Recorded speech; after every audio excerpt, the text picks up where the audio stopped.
একটি গ্রামে রিমা নামের একটি মেয়ে ছিল। রিমা আম খেতে ভীষণ ভালোবাসতো, আর তাই আমের মৌসুমে রিমা আম ছাড়া আর কিছুই চিনত না। আম ছাড়া মাছ, গোস্ত, বিরিয়ানি যাই দেওয়া হোক না কেন রিমা সারাদিন শুধু আম খেত। আর তা নিয়ে রিমার মা খুবই চিন্তা করত। আমার মেয়ে যে আম ছাড়া আর কিছুই বোঝে না। এই আমের মৌসুমে না হয় আম খাওয়ালাম, কিন্তু আমের মৌসুম শেষ হয়ে গেলে ওর যে ভাত তরকারি কিছুই ভালো লাগবে না। পরিবারে বাবা মা এদিকে একটু লক্ষ্য রাখতে হবে। কিন্তু ওর বাবা একটা ডাক্তারও দেখায় না। মেয়ে এমন আম পাগল হয়ে গেল কি করে? আহা, তুমি না শুধু শুধু খালি চিন্তা করো। মেয়েটা একটু আম খেতে ভালোবাসে। আমের সিজন চলে গেলে দেখবে আবার সব ঠিক হয়ে যাবে। ছোটবেলায় আমরাও কত আম খেয়েছি। তোমরাও না হয় একটু কিছু হলেই চিন্তা করতে থাকো। এত চিন্তা করো না তো, যাও ঘুমিয়ে পড়ো।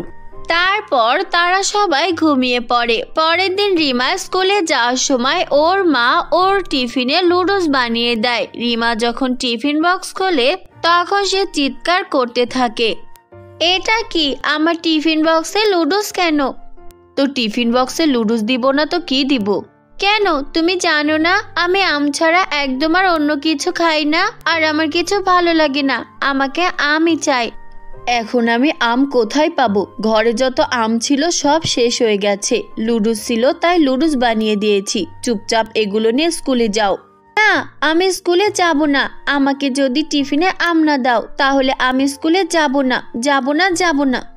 এই বলে রিমা স্কুলের ব্যাগ খুলে রেখে দেয়। তারপর রিমার মা ভীষণ রেগে যায় আর রিমাকে ধরে মারতে থাকে। বেয়াদব মেয়ে, সারাদিন শুধু তোর আম। আজকে তোর স্কুলে যেতে হবে না। সারাদিন ঘরে না খেয়ে পড়ে থাক। তোকে কোনো আম দেব না। তুই যদি আম না খেয়ে মরে যাস তবু আমি তোকে আম খেতে দেব না। তোর এই পাগলামি অভ্যাস আমি ছাড়িয়ে ছাড়বো।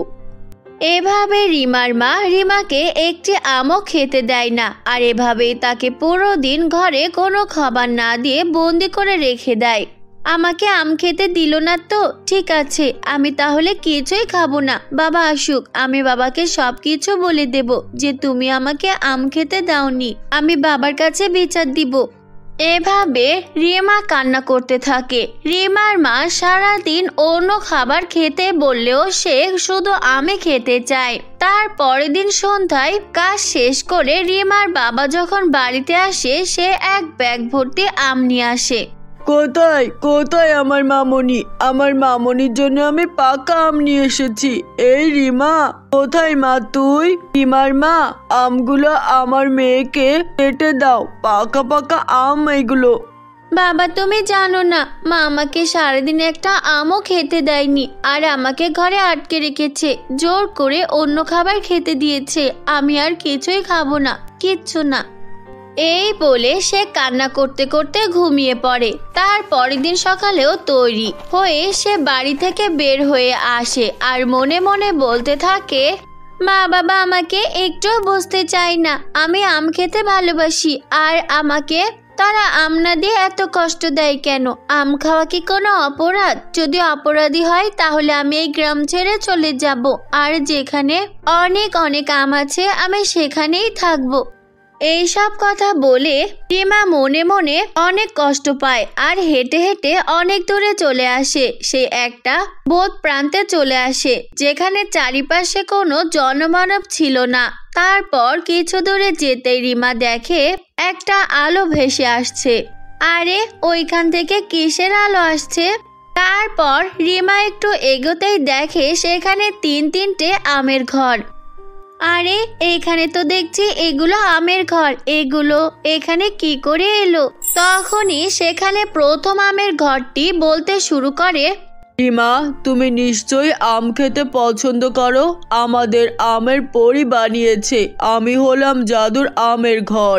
আমার ঘরে প্রবেশ করলে তুমি অনেক সোনা দানা, অনেক হীরা জহরত পাবে। এসো, আমার ঘরে এসো। তবে তুমি এই ঘরে একবার প্রবেশ করলে আর কখনোই এখান থেকে বের হতে পারবে না। তোমার মা বাবার কাছেও ফিরে যেতে পারবে না। তারপর সেখান থেকে দ্বিতীয় আমের ঘর বলে, রিমা, তুমি নিশ্চয়ই আম পাগলি মেয়ে, তাই আমাকে দেখতে পেয়েছো। তুমি যদি আমার ঘরে প্রবেশ করো তবে তুমি আর কোনো পড়ালেখা না করেও অনেক জ্ঞানী হতে পারবে। তুমি যা ইচ্ছা তাই করতে পারবে, তোমার মনের ইচ্ছা সব পূরণ হবে। শুধু তুমি একবার চাইলে সবকিছু পূরণ হয়ে যাবে, কিন্তু তার বিনিময়ে তোমাকে আমার জন্য একটা মেয়ের তাজা রক্ত এনে দিতে হবে। তখন সর্বশেষ আমের ঘরটি বলে, রিমা, তুমি নিশ্চয়ই আম অনেক পছন্দ করো, আর তাই তুমি আমাকে দেখতে পেয়েছো। আমার ঘরে এলে তুমি শুধু তাজা তাজা আম পাবে, আর এই আম তুমি যতদিন ইচ্ছা খেতে পাবে। সারা বছর এই আম এক ঝুড়ি ভর্তি তোমার বাসায় রাখলে তোমার সেই ঝুড়ি থেকে আর কখনোই আম শেষ হবে না। তবে বিনিময়ে তোমাকে অসহায় দরিদ্র বাচ্চাদেরকেও আম খেতে দিতে হবে। এমন অসহায় গরিব মেয়ে আছে যারা টাকার জন্য আম কিনে খেতে পারে না, তোমাকে তাদেরকেও সাহায্য করতে হবে। তুমি কি রাজি আছো? এবার বলো, তুমি আমাদের 3 নামের ঘরের মধ্যে কার কাছ থেকে আম নিবে?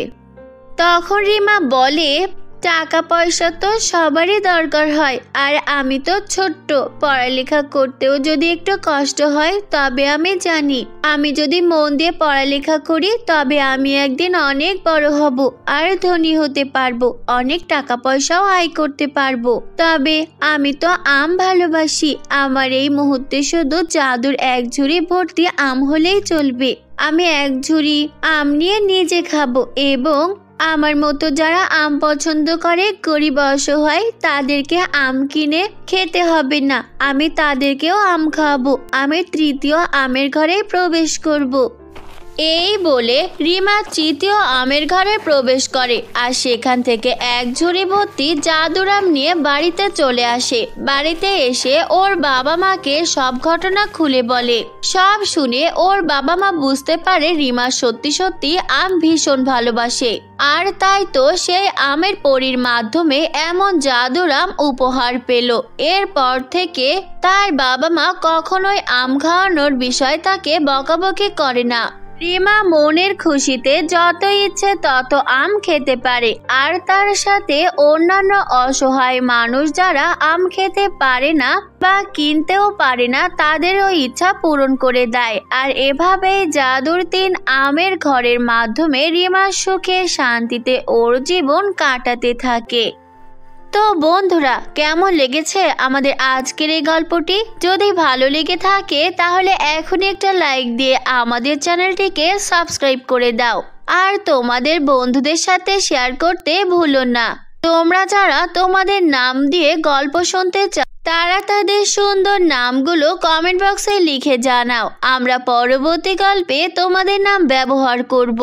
দেখা হচ্ছে পরের কোনো নতুন গল্প নিয়ে। ততক্ষণ ভালো থেকো বন্ধুরা। আল্লাহ হাফেজ।